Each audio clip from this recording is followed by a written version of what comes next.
Hola, ¿cómo están amigos? Bienvenidos a Enlace Nacional, el primer informativo con noticias de todo el Perú. Hoy martes 30 de julio vamos a seguir analizando el mensaje a la nación del presidente Ollanta Humala y en esta oportunidad nos acompaña la congresista Verónica Mendoza, a quien damos la bienvenida. Gracias por estar con nosotros, congresista. A ti, Giovanni, gracias por la invitación. Vamos a tocar los temas de energía. En ese sentido, ¿cuál es su opinión?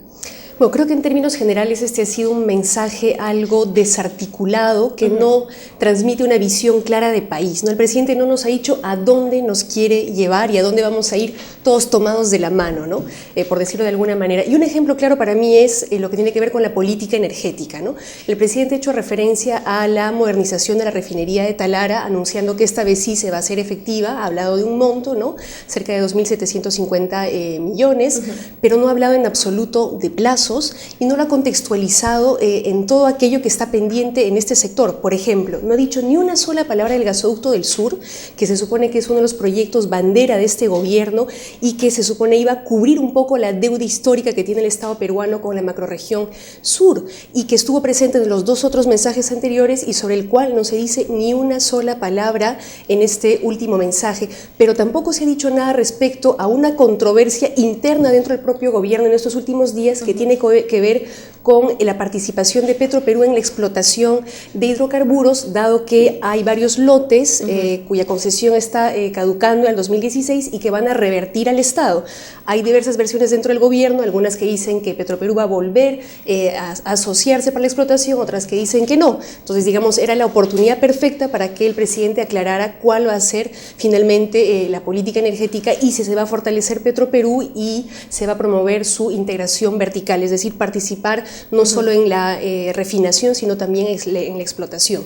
No se ha dicho nada al respecto, entonces quedamos en la incertidumbre total y más allá del anuncio de la modernización de la refinería de Talara, dado que ya en el caso del gasoducto se hicieron varios anuncios que no se cumplieron, digamos, todo queda bastante incierto. No lo dijo por eso, ¿no? Porque no se ha cumplido absolutamente nada y eso lo dijo en el mensaje del 2012.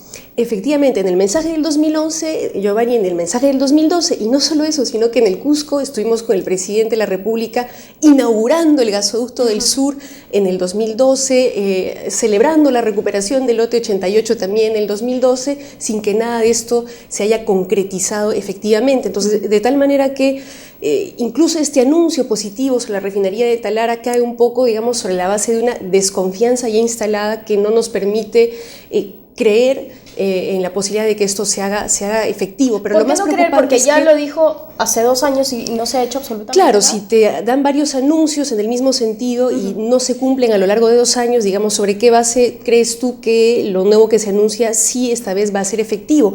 Pero creo que lo más grave es que no se ha dado una visión integral de lo que puede ser la política energética del país, ¿no? Entonces, y esto es solo un ejemplo de lo que ocurre en otros sectores, ¿no? Y lo más preocupante, creo yo, es que me da la impresión que este mensaje se ha dado de espaldas a las demandas concretas de la ciudadanía. Y quiero poner otro ejemplo.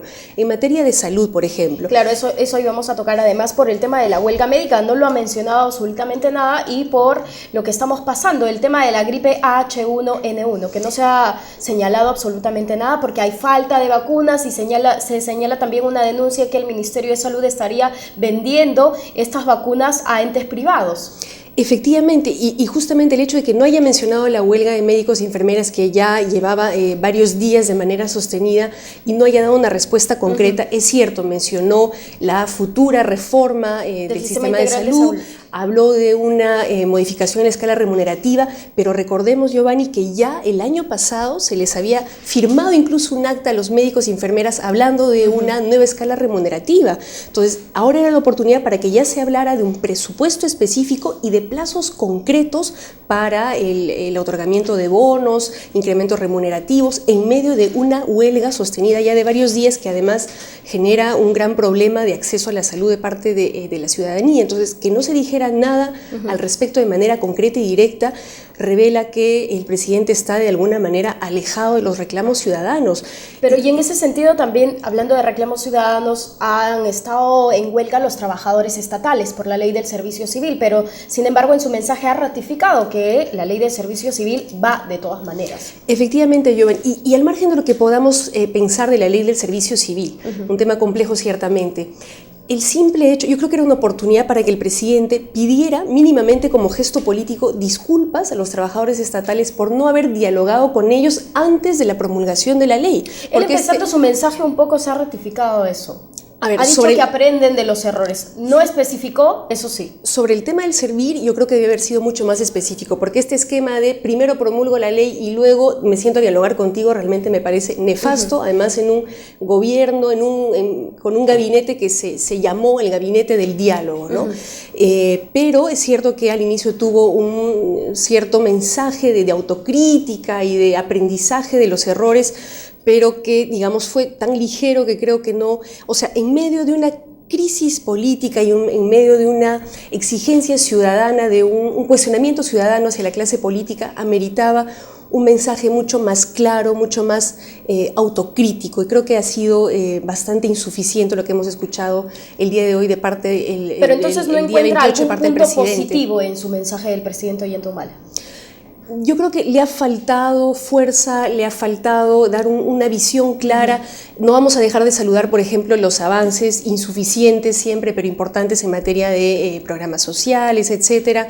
Pero creo que un mensaje a la nación que se da una vez al año y que tiene tanta importancia debiera servir para justamente explicarle al país cuál es la visión de país que se quiere construir y cuál va a ser el camino para llegar a ¿no? Y no un listado de proyectos de infraestructura y de programas y de Ahora, en otros temas, congresista, ¿no? El tema del sector agrario, por ejemplo, con estos programas sociales, Mi Riego, que se ha beneficiado a cientos de agricultores en nuestro país. ¿Qué se espera en estos años que le queda al presidente Ollanta Humala?